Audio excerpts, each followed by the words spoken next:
Hello, welcome to my channel.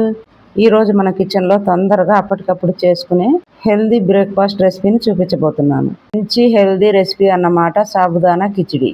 చక్కగా చేసేసుకోవచ్చండి ఈ రెసిపీని. క్విక్ అండ్ టేస్టీ రెసిపీ అండి, చిటికలో చేసేయచ్చు. మరి ఈ సాబుదానా కిచిడి ఎలా చేసుకోవాలో చూసేద్దామా. కప్పు నిండా సబ్బియ్యం వేసుకున్నాను. ఇదే కప్పు నిండా వాటర్ కూడా వేసుకోవాలి. ఇలా 3 గంటల సేపు సబ్బియ్యం నానాలి, లేదా ఓవర్ నైట్ అయినా ఇలాగే నానబెట్టుకోవాలి.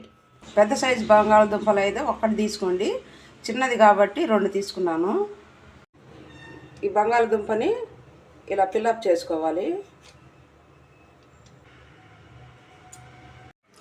ఈ సైజులో బంగాళదుంపల్ని కట్ చేసుకొని వాటర్లో వేసి పెట్టుకోవాలి.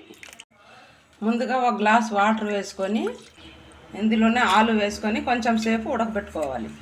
చూడండి, ఆలు బాగా ఉడుకుతుంది.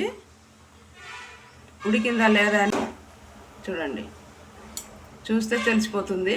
ఉడికిపోయింది. ఇంకా గ్యాస్ ఆఫ్ చేసి తీసేసుకోవడమే.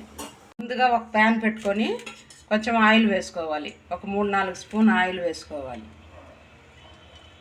పోపు దినుసులు వేసుకోవాలి. పచ్చిమిర్చి, సన్నగా కోసుకున్న 3 ఆనియన్ వేసుకొని బాగా కలుపుకోవాలి. ఇందులోనే కాజు ఒక 2 స్పూన్లు వేసుకోవాలి. కరివేపాకు 2-3 రెబ్బలు వేసుకోవాలి.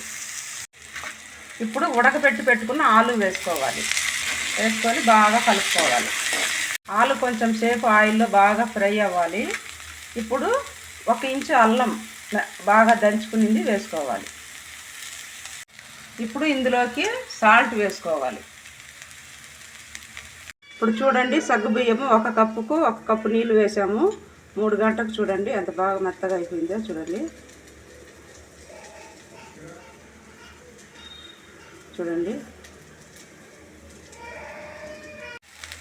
ఇప్పుడు ఈ సగ్గుబియ్యాన్ని మీడియం ఫ్లేమ్లో పెట్టుకొని ఇందులోకి వేసేసుకోవాలి. కొంచెం సేపు మగ్గనివ్వాలి. ఇందులోకి 1 స్పూన్ చక్కెర వేసుకోవాలి. చాలా టేస్ట్గా ఉంటుంది. ఇప్పుడు మూత తీసి చూద్దాం. చూడండి, బాగా కలర్ఫుల్గా ఎంత బాగా ఉడికిందో. ఇప్పుడు ఇందులోకి చివరిగా నిమ్మప్పు,